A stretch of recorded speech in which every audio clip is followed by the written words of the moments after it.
Em breve, o mundo será surpreendido com o desaparecimento súbito de um povo santo. E após o arrebatamento da igreja, teremos a grande tribulação. Um período de dores nunca antes experimentado.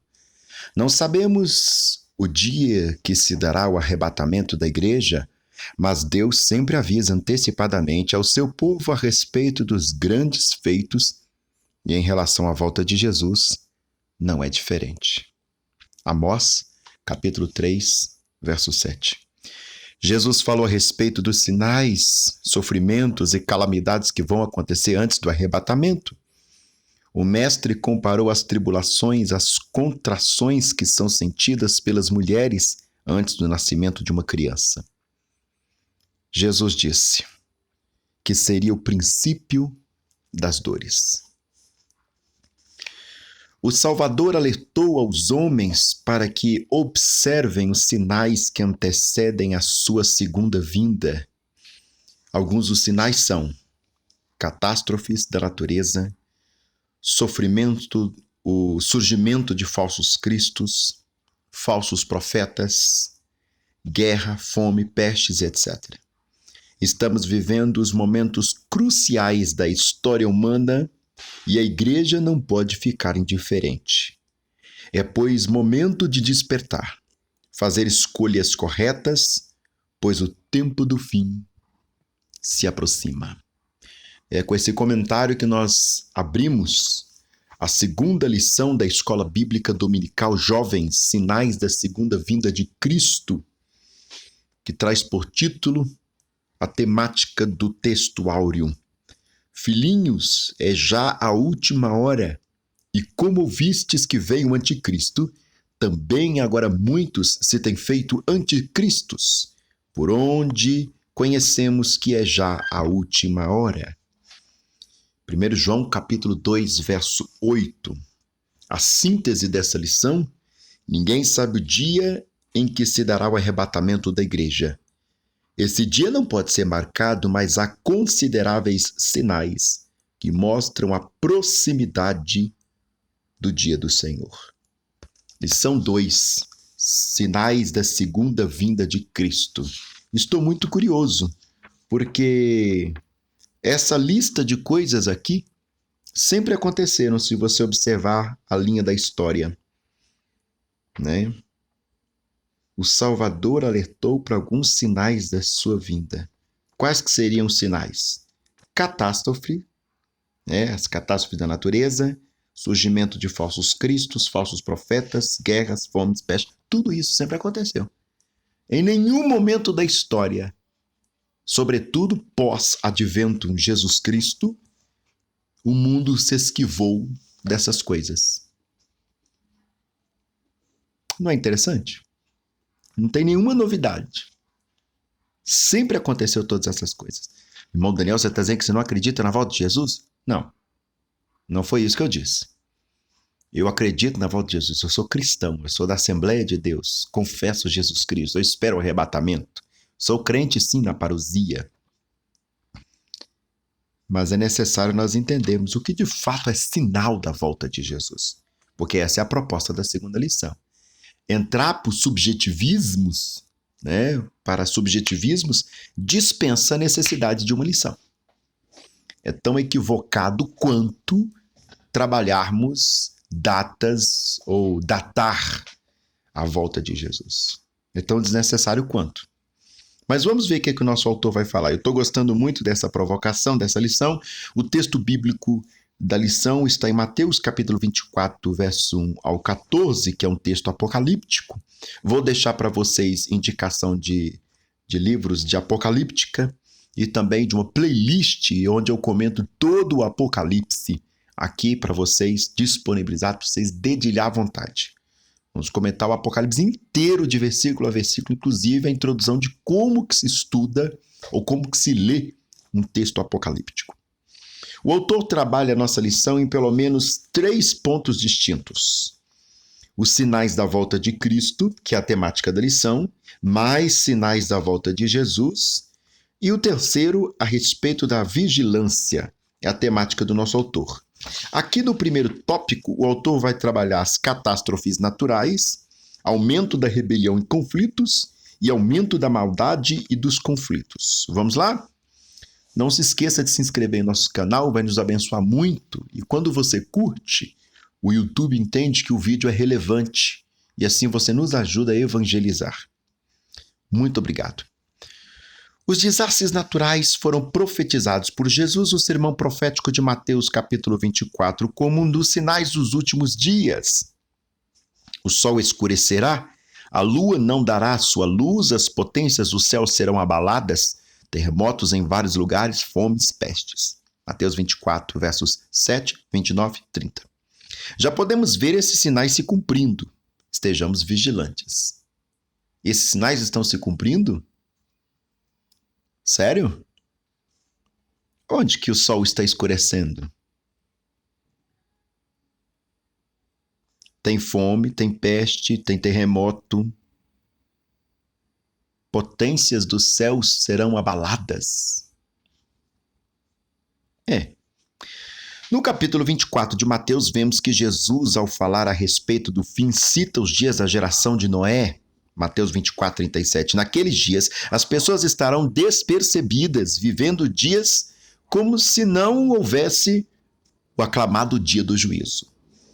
Jesus fala a respeito da vinda do reino, o reino de Deus, evidentemente, e declara: onde estiver o cadáver, aí se ajuntarão os abutres. Mateus 24, 28. Assim como os abutres agem com rapidez quando veem uma carniça ou um corpo sem vida, assim também quando as condições morais e espirituais da sociedade estiverem apodrecida, ele voltaria a este mundo trazendo juízo sobre os ímpios. Porventura não temos observado no momento atual uma devassidão moral como nunca antes vista? O Senhor avisou que haveria situações espantosas na terra, grandes terremotos, epidemias, aí ele coloca entre parênteses, como a Covid-19, e a fome em vários lugares, Lucas 21, 11. Esses são alguns dos motivos divinos e a população, esses são alguns dos avisos divinos à população mundial. Sim e não. Se nós observarmos todo o início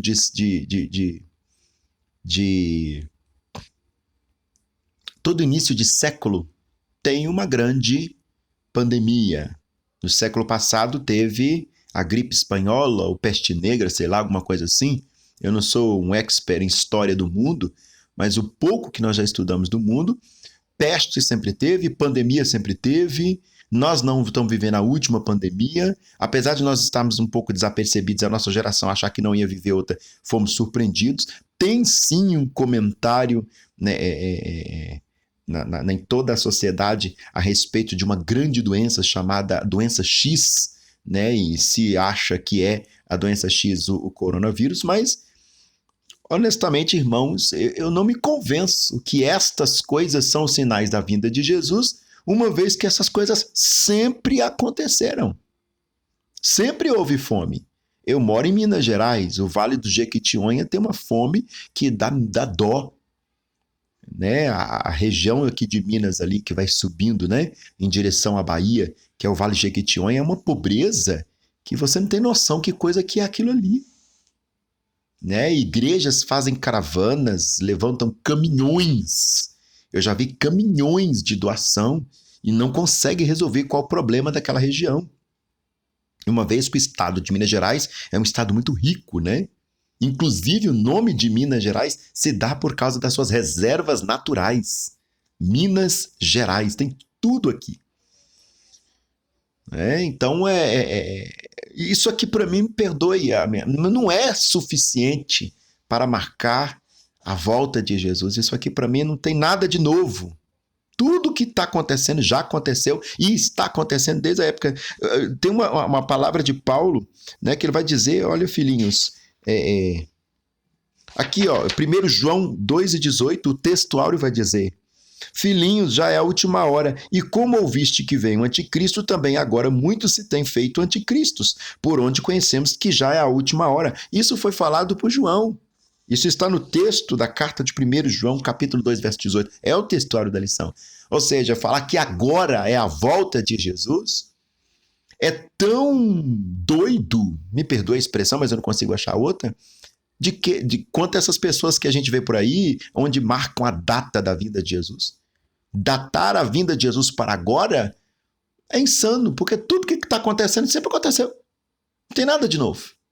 E, por favor, pode me repreender, coloca aqui embaixo. Onde é que eu estou errado na minha afirmativa? Que eu vou reconsiderar a minha fala e, inclusive, pedir perdão aos irmãos. Eu não tenho problema com isso, não. Eu não sou dono da verdade, imagina. Eu sirvo a verdade, é diferente. Agora, para mim, isso aqui é subjetivo. Né? Eu sempre estudo escatologia com muita desconfiança. Porque, ao mesmo tempo que tem um grupo que data a vinda de Jesus, né? Jesus vai voltar em tal dia e acontecem essas coisas doidas por aí, essa gente doida, evidentemente. Existe um outro grupo tão doido como esse que fica falando que Jesus vai voltar agora. E esse é o tempo da volta de Jesus. Mas esse é o tempo da volta de Jesus desde que Jesus estava subindo aos céus. Ele pode demorar mais 1000 anos, mais 10.000 anos, mais 1 milhão de anos. E isso não é nem na minha nem na sua conta. Isso pertence ao Pai. Agora, é claro, pode não voltar agora no sentido coletivo, a volta coletiva de Deus, o arrebatamento, mas ele pode voltar no sentido pessoal, que é a escatologia da pessoa, né? Isso sim. Eu creio mais nessa segunda perspectiva do que na primeira, porque a segunda volta de Cristo para a humanidade toda é algo tão normal, tão natural da vida da igreja, que está presente desde o primeiro século como o momento da volta, da segunda vinda, melhor dizendo, né? O momento da segunda vinda. E até hoje está estendido. É por isso que muita gente cai no ceticismo, porque a gente fica datando este tempo como o momento final da igreja. E não é verdade.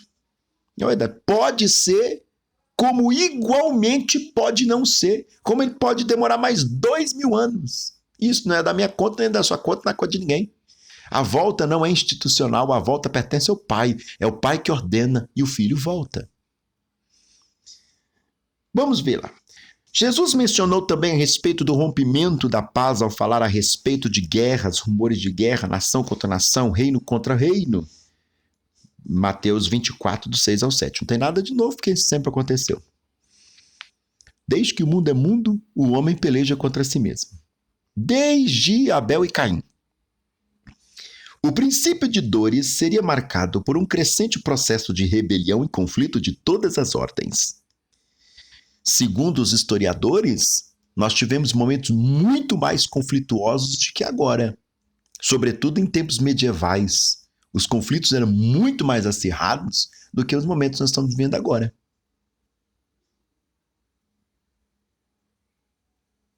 As guerras foram e são constantes em muitas nações. Em 2014, por exemplo, a pesquisa realizada pela ONU, a Organização das Nações Unidas, entre 162 países, demonstrou que somente 11 países não estavam envolvidos em guerras e conflitos.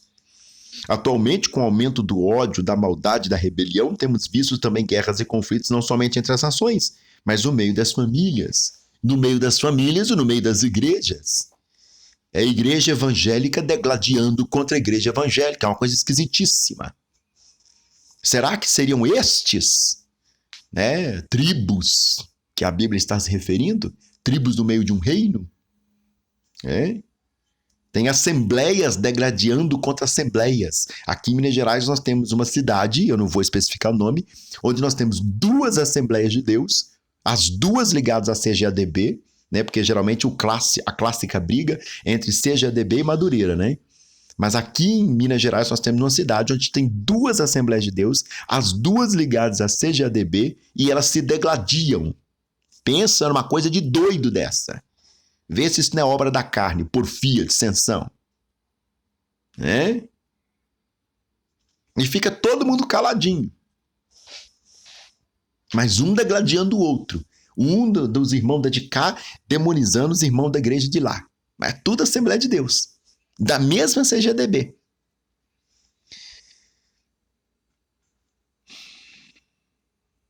Os casos de violência contra as mulheres e as crianças crescem a cada dia. E isto é novo.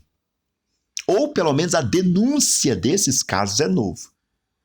Porque sempre houve violência contra a mulher. Né? A gente demoniza o feminismo, mas foi o movimento feminista que colocou, por exemplo, a mulher sentada em cima da mesa, né? na cadeira, porque a mulher ficava em pé servindo os homens. Até na época de Jesus era assim. As mulheres não ficavam no mesmo ambiente que o homem. É claro que o movimento feminista se atrofiou ao longo da história, mas na sua origem foi um movimento extremamente necessário para que as mulheres tivessem o lugar que ela tem hoje. Né? A gente tem que ver as coisas dentro do contexto. Não adianta pegar tudo e jogar no lixo. Não é por aí que funciona a coisa. Olha, irmãos, dificilmente alguém vai conseguir me enganar. E se me enganar, vai ter que ser muito sábio, porque depois que eu estudei tanto, depois que eu fiz essa caminhada teológica, e estou fazendo até hoje, evidentemente, porque teologia é uma coisa que você nunca para de estudar, a gente aprende a ser crítico. O gostoso de estudar teologia é que ninguém te engana, ou não te engana mais com tanta facilidade, ou com coisas subjetivas. Para te enganar vai ter que ser uma argumentação muito bem feita. O problema contra as mulheres sempre existiu. Talvez agora tenha mais denúncia, mas as mulheres estão sendo ouvidas. Mas o problema não é a violência contra as mulheres, o problema é que as mulheres agora estão sendo ouvidas. Então parece que tem mais problemas contra as mulheres. As mulheres eram agredidas em seus lares e não tinham direito de fazer a denúncia. E se elas fossem fazer a denúncia, com certeza ela ia ser oprimida pelo aquele que tinha a obrigação de protegê-la. O marido tinha direito de espancar a mulher, porque ela era o senhor da casa. Dentro daquele contexto. Ainda tem também a violência contra as crianças. Sempre existiu violência contra criança, estupro, sempre existiu. A diferença é que agora está sendo dado voz a essas coisas, sobretudo com o advento chamado rede social. A gente nem liga mais porque está na televisão. Quando a coisa chega na televisão, a rede social já bombou já, o que nós chamamos de viralizar, né? Diante de tanta crueldade, podemos afirmar: o fim de todas as coisas está próximo. Não sei. Não sei. Não sei se eu afirmaria isso com tanta certeza, não. Não sei se de fato nós estamos no fim, não. Será que estamos no fim? Deixa aqui embaixo. Você tem toda a liberdade de falar. Assim como eu também tenho, viu? Esquece disso não. Você tem e eu tenho. Do mesmo jeito que eu defendo a sua liberdade de falar, eu defendo a minha. Mas o que nós estamos vendo aqui agora, até agora, é subjetivo. E eu esperava algo mais objetivo. Apesar de que toda a escatologia ela trabalha muito subjetividade. Mas infelizmente, ou felizmente, é isso que tem para hoje. O período que antecede a volta de Jesus será marcado por grandes tensões nunca vistas antes. Sabe por quê? A Bíblia tem a resposta. Porque o diabo desceu a vós e tem grande ira, sabendo que já tem pouco tempo. Caríssimos e caríssimos, só nesse trecho aqui, a gente já desconsidera todo o primeiro e segundo subtópico do tópico primeiro. O terceiro subtópico do tópico primeiro, ele desmente tudo que foi dito no primeiro momento. O período que antecede a volta de Jesus será marcado por grandes tensões nunca vista antes. Sabe por quê? Porque a Bíblia tem a resposta. Nunca vista antes. Tudo que foi falado aqui, nós já vimos. Até pandemia, nós já vimos. A nossa geração, não. Estou falando do mundo. Nós aqui enquanto mundo. O mundo já viu.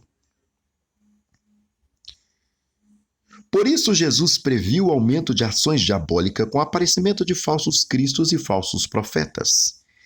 Mateus 24, 5 a 11, 1 João 2 a 18, e perseguições aos crentes.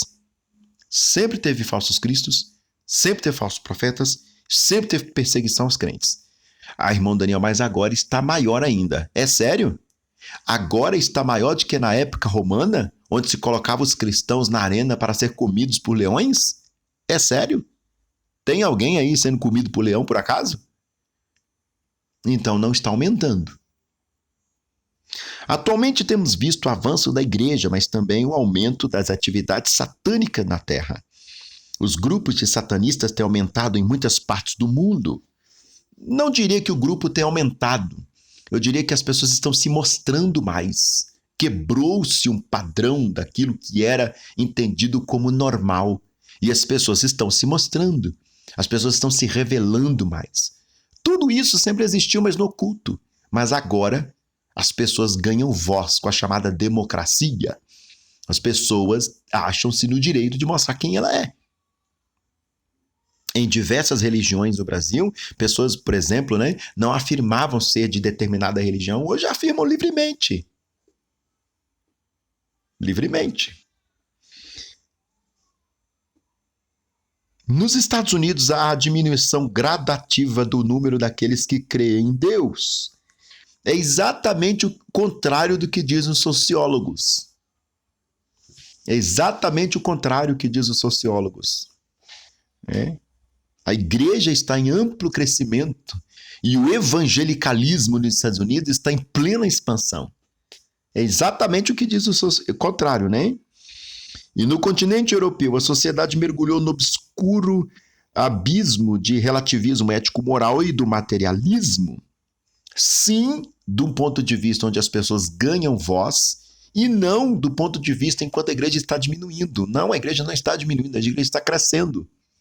A igreja está aumentando. Só que as pessoas contrárias à igreja, que não gosta da igreja, e tem o direito de não gostar, a igreja não é uma ditadura, você não pode obrigar ninguém a ser igreja, elas estão ganhando voz, elas estão saindo do escuro, estão saindo das portas fechadas, estão saindo dos grupos e reuniões fechadas e indo, inclusive, para as mídias sociais. E na nossa cabeça está aumentando.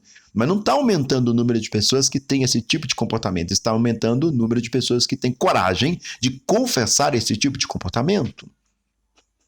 Isso é outro viés. Sempre esteve aí. De um modo geral, os homens estão mais perversos para comprovar tal verdade. Basta assistir os noticiários. O mundo jaz o maligno mais do que nunca. Se tem uma coisa que não é confiável nos dias de hoje, é o noticiário. Bom, até agora eu não curti muito não. Mas vamos continuar. Eu tenho certeza que vocês vão me odiar, porque toda vez que eu falo as coisas que eu penso aqui nesse canal, as pessoas ficam querendo me podar. E eu não vou aceitar esse tipo de coisa mesmo. Eu não trabalho numa senzala. Isso aqui é um canal. E tem liberdade de expressar, tanto que eu deixo aberto para qualquer pessoa, eu deixo aberto para você opinar. Pode me xingar, pode me chamar até de diabo se você quiser. Mas eu não abro mão de emitir a minha opinião. Isso aqui não me convence, isso é fraco. E para uma revista de escola dominical de jovens, nós precisávamos de alguma coisa com mais... Como é que eu vou usar a expressão da minha avó? Com mais sustância. Porque isso aqui...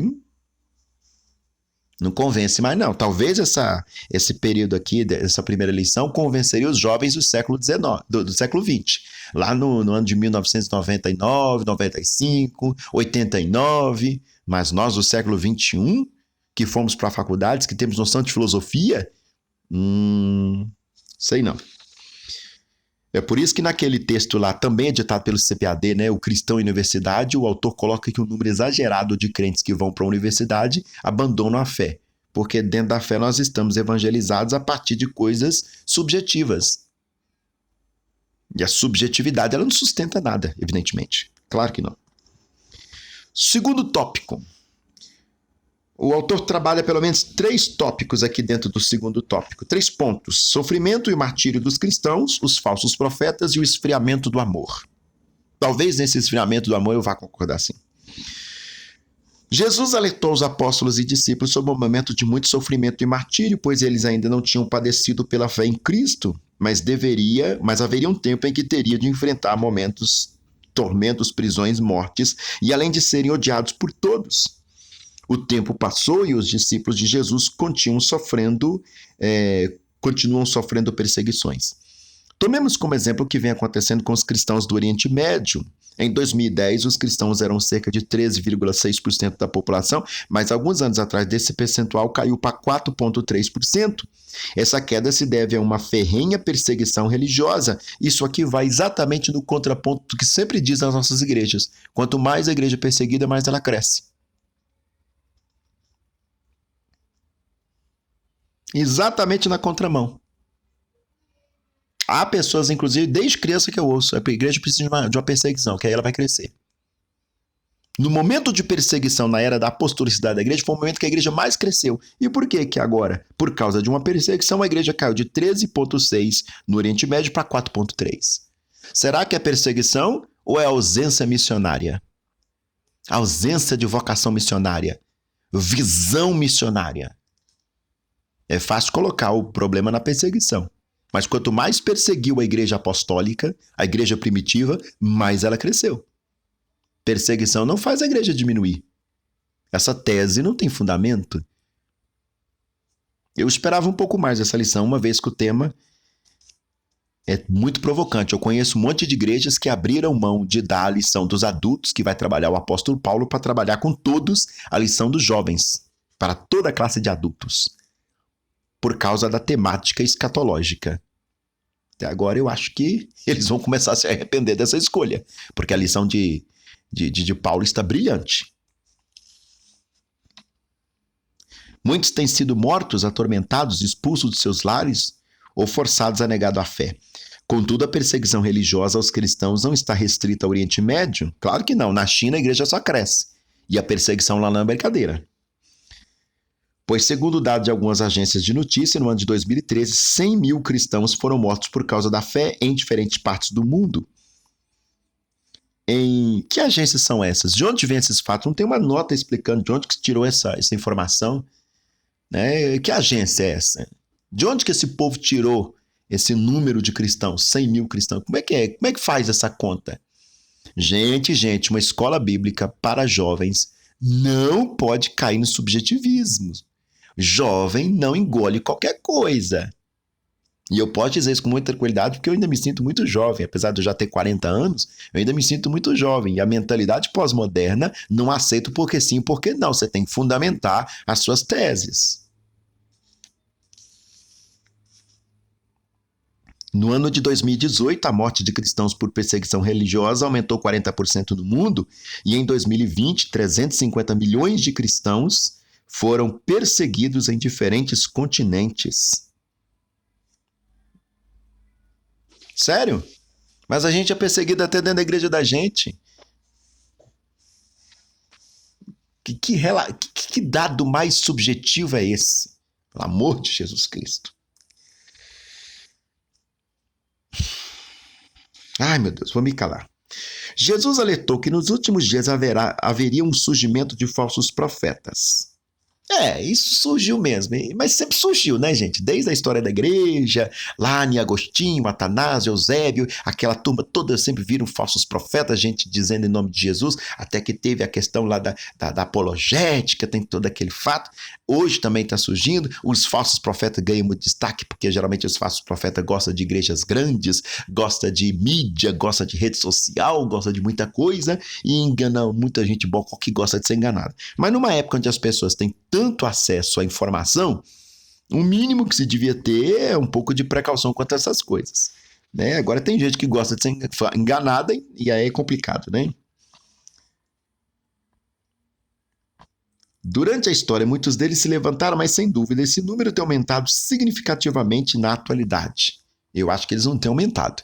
Eu penso, né, aqui no meu consentimento, e posso estar errado evidentemente, que o número de falsos profetas está ganhando mídia. Esta que é a diferença. É claro, enquanto a voz da mentira se levanta, e é lícito, a voz da verdade tem que se levantar para rebater a mentira. E nós estamos silenciados. Esses canais de fofoca que tem aqui no YouTube é a comprovação de que a igreja está completamente atolada na mentira. Né? As fofocas gospel, as intrigas gospel, você pega um vídeo aí com 1 hora de postagem, o cara já tem 100 mil, 200 mil visualizações. O povo gosta dessa porcariada toda. Como vai dizer aqui no primeiro tópico, dessa carniça toda. E muita gente até me sugere, irmão Daniel, para o seu canal bombar, coloca umas polêmicas. Eu não quero polêmica, eu quero ensinar a palavra. Eu quero ensinar o contexto bíblico do jeito que ele é, a doutrina sã, pura, leve, gostosa. Vida para a nossa vida. É isso que é o nosso propósito. E aí você vê esse povo fazendo muita polêmica, colocando pecado dos outros na mídia. Mas enfim. Será que o problema são os falsos profetas ou a gente que gosta de falso profeta? Porque se você quiser espantar os urubus, é só limpar o terreno. Eu nunca vi falar que deu urubu em jardim. A não ser que esse jardim está cheio de porcaria. Em nosso século são vários homens que já afirmaram ser Jesus Cristo, ou seu profeta, e atraíram muitos seguidores. Nós não podemos esquecer de que Satanás é o pai da mentira e que ele está atuando na terra com grande ira. Sabemos que pouco tempo lhe resta. Misericórdia, nada, não acrescenta nada aqui. A igreja precisa estar alerta, pois estamos vivendo tempos trabalhosos. Se não vigiarmos, seremos enganados, dando ouvido a espíritos enganadores e a doutrina de demônios. 1 Timóteo 4:1. Não acrescenta nada. Até agora eu não vi nada. Nada. E depois reclama. Por que os alunos não estão indo na escola dominical? Justamente por causa disso aqui, ó. Não tem nada. Nada. A lição do apóstolo Paulo, né, eu estou até com ela aqui do meu lado, está muito mais interessante. Aliás, nem se compara. Aqui não tem nada. Está só no subjetivismo, falando coisas sem sentido, sem aplicação nenhuma. Jesus disse que por se multiplicar a iniquidade, o amor de muitos esfriará. Mateus 24:12. Os dias que antecedem o arrebatamento da igreja serão muito difíceis, pois serão marcados pela falta de amor, de discernimento espiritual. Os falsos profetas enganarão a muitos, escândalos, traições, ódio, uma grande apostasia. Porventura, não é isso que estamos vendo acontecer?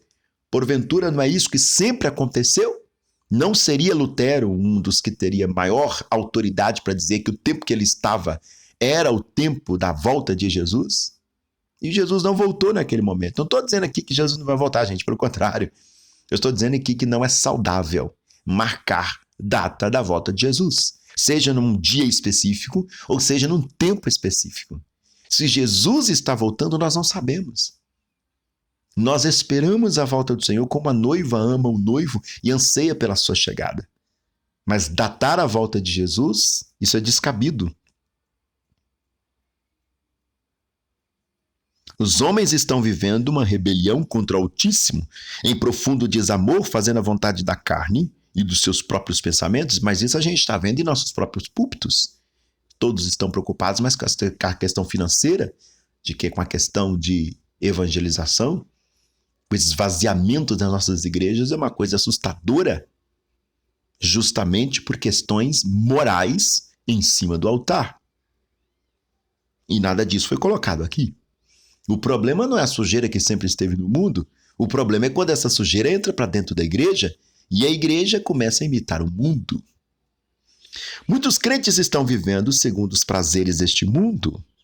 Eles querem chegar ao topo, abre e fecha aspas, desejam fama e dinheiro a qualquer custo e não pensam muitas vezes as consequências das escolhas erradas. Estes já perderam o primeiro amor por Jesus Cristo e pelo próximo. Falar em primeiro amor pelo próximo e por Jesus Cristo dentro da Assembleia de Deus é uma coisa muito complicada. É muito complicada. O prazer propiciado pelo pecado e as obras da carne pode até ser desagradável, porém, no fim de todas essas coisas haverá o juízo de Deus. A recompensa pelo pecado será a morte. Muitos crentes precisam saber onde caíram, se arrepender de seus pecados e novamente retornar ao primeiro amor. Apocalipse 2, 4 ou 5. Terceiro tópico. Não vou nem comentar, porque acho que eu já comentei demais. Jesus fala a respeito da vigilância. Vamos ver, sempre alerta, sempre vigiando e sempre em oração. Vamos ver se aqui salva a lição, porque o professor vai ter dificuldade aqui, viu? Jesus disse, olhai, vigiai e orai, porque não sabeis quando chegará o tempo, não mesmo. Não vamos saber quando vai chegar o tempo. Então a gente não sabe que agora é o tempo. Esse versículo já destruiu toda a temática nessa lição. Você pode ficar com raiva. Agora você podia arrancar a página que está escrito isso na Bíblia. Mateus 13, 33. Não sabeis quando chegará o tempo. Não vou saber mesmo. Pode ser agora, pode ser daqui 1000 anos, pode ser daqui 10 mil anos, pode ser daqui 1 milhão de anos. Ele estava nos alertando a respeito da necessidade de sermos vigilantes acerca da sua segunda vinda.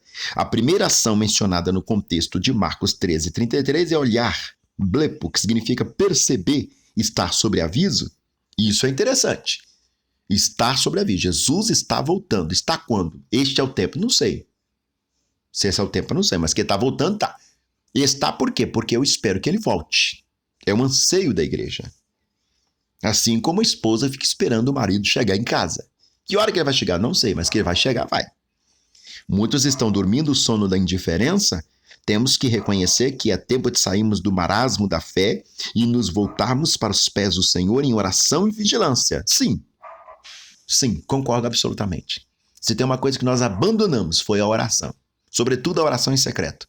Antigamente a gente chegava dentro da igreja e os irmãos estavam de joelho dobrados. Hoje, os irmãos estão batendo papo ou então apresentando uma revista de um catálogo qualquer para vender os produtos, até que o pastor tem que levantar a igreja em oração. Dizendo que eu vou para a igreja para buscar o Senhor e a última coisa que eu estou fazendo ali é buscar o Senhor. A vigilância é fundamental para a manutenção de um padrão de espiritualidade saudável e que agrada a Deus. O Senhor Jesus enviou a carta à igreja de Éfeso, exortando-a que se lembrasse de onde havia caído e voltasse a fazer o que é correto. Concordo absolutamente. Nós saímos muito do nosso objetivo. Nós somos uma igreja Assembleia de Deus apenas de nome, porque estamos bem distante da Assembleia de Deus fundada por Gunnar Wingren e Daniel Beck. Com certeza. Por um lado é bom e por um lado é ruim, porque também tem um contexto do nosso tempo e tem que ser adequado ao contexto. E por outro lado é ruim porque a gente pode perder o propósito. E se perder o propósito, acabou. Nós seremos uma igreja como qualquer outra. Não teremos a menor relevância. Ainda é tempo de se arrepender e começar uma vida santa em Jesus. Claro. A segunda ação mencionada por Jesus em Marcos 13:33 é vigiar, agrupneo, em grego, o qual pode ser traduzido também como permanecer acordado, estar atento, pronto, cuidadoso. A vigilância foi amplamente mencionada por Jesus no sermão profético de Mateus 24. O mestre nos mostra que existe uma recompensa para quem é vigilante, a vida eterna ao lado de Jesus Cristo, o Rei dos Reis. Aqueles que são displicentes também serão recompensados. O que o displicente vai ter? Passarão a eternidade longe de Deus. Não se distraia com os prazeres deste mundo e não troque as bênçãos eternas por experiências e prazeres momentâneos. A terceira sugestão a respeito da vigilância é estar sempre em oração. A última ação determinada por Jesus no texto de Marcos 13:3 é orar. Proseuchmai. Orar é entrar como filho na sala do trono de Deus e falar diretamente com o Todo-Poderoso. Não há nada melhor do que desfrutar da presença de Deus por intermédio da oração. O Senhor se agrada quando seus filhos buscam a sua presença e não somente os seus presentes. Concordo plenamente. Terminou de forma bem salvífica aqui, porque nós estamos buscando a mão do Senhor, não a face de Deus. Buscando o que Ele pode dar, não a sua identidade. A conclusão do nosso autor vai dizer: o Senhor Jesus prometeu estar conosco todos os dias em que vivemos aqui na terra até a consumação dos séculos. No arrebatamento da igreja estaremos para sempre com o Senhor. Nossa comunhão com Ele será total e completa e o veremos como Ele é. Os sinais são alertas divinos para não ficarmos aqui quando a trombeta de Deus soar e Jesus vier buscar a sua noiva. 1 Coríntios capítulo 15, 51 e 52. Que o Senhor possa nos dar graça. Que o Senhor possa te dar graça para dar essa lição. Eu vou colocar alguns links aqui em cima, e aí se você quiser usar para complementar essa lição, fica à inteira disposição dos irmãos. Muito obrigado. Desculpe se as minhas considerações são um pouco sanguíneas. Faz parte da minha identidade, e eu não consigo negar a minha identidade nesse sentido. Que o Senhor possa nos transformar cada vez mais e me tornar cada vez mais a imagem de Cristo. Mas eu confesso que nem o próprio Espírito Santo curtiu o excesso de subjetivismo presente nesta lição. Estou falando especificamente da lição 2. Deus abençoe vocês. Com Deus.